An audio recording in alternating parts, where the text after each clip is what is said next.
আধরাতে ঘুম ভেঙে গেলেই মনে পড়তো সকাল হলেই স্কুলে যেতে হবে, আর মনে মনে চাইতাম এই রাত যাতে কখনো না শেষ হয়। অথচ দেখুন সেই স্কুলকেই এখন কতটা মিস করি। সত্যি বড়ই বিচিত্রময় এই জীবন। আধরাতে যদি ঘুম ভেঙে যায় মনে পড়ে কতজনের কত কিছুই তো মনে পড়ে। ছোট্ট শিশুটির হয়তো প্রবাসে কর্মরত বাবার কথা মনে পড়ে, বয়সের ভারে নুয়ে পড়া মানুষগুলোর হয়তো বা মৃত্যু চিন্তা ভেসে আসে। তরুণ লেখকটির লেখাগুলো ঠিকমতো প্রকাশিত হবে কিনা, পাঠক নন্দিত হবে কিনা সে কথা মনে পড়ে। বিনিয়োগকারীর শেয়ার বাজারে ধস নামবে কিনা সে কথা মনে পড়ে। আবার দেবদাসরা হয়তো পার্বতীদের চিঠির জন্য অপেক্ষা করে থাকে। আমার এক খালাতো ভাই উচ্চশিক্ষার জন্য দেশের বাইরে অবস্থান করছে।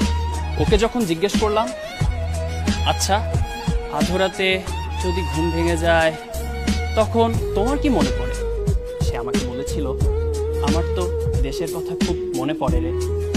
অর্থাৎ আমরা যেন ছুটে চলি আমাদের পছন্দের জিনিসগুলোর পেছনে, আর ভয়ঙ্কর জিনিসগুলো তাড়িয়ে বেড়ায় আমাদেরকে।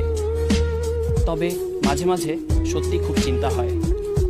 আধরাতে যদি ঘুম ভেঙে যায় আমার মনে পড়ে কাছে আবরার ফাহাদের মা, কাছে সীমান্তের ক্যাম্পগুলোতে মানবেতর জীবনযাপন করা প্রায় 10 লাখ রোহিঙ্গা জনগোষ্ঠী, যেখানে সদ্য জন্মগ্রহণ করা শিশুটিও জানে না কি ছিল তার অপরাধ।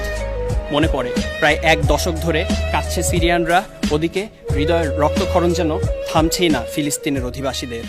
মনে পড়ে কাছে কাশ্মীর, কাছে ইরাক, কাছে চেচনিয়া, বসনিয়া। আধরাতে যদি ঘুম ভেঙে যায় আমার মনে পড়ে পৃথিবী ভালো নেই, পৃথিবীর আজ বড় অসুখ। দেখা হলেও আলিঙ্গন করতে মানা, আটকা পড়ে গেছি 6 ফিট দূরত্বের এই পৃথিবীতে। গত প্রায় 1 বছর ধরে করোনা মহামারীতে আমরা সবাই হারিয়েছি অনেক কাছের কিছু মানুষকে। মন্থর হয়েছে অর্থনীতির চাকা, চাকরি হারিয়েছি অনেকে।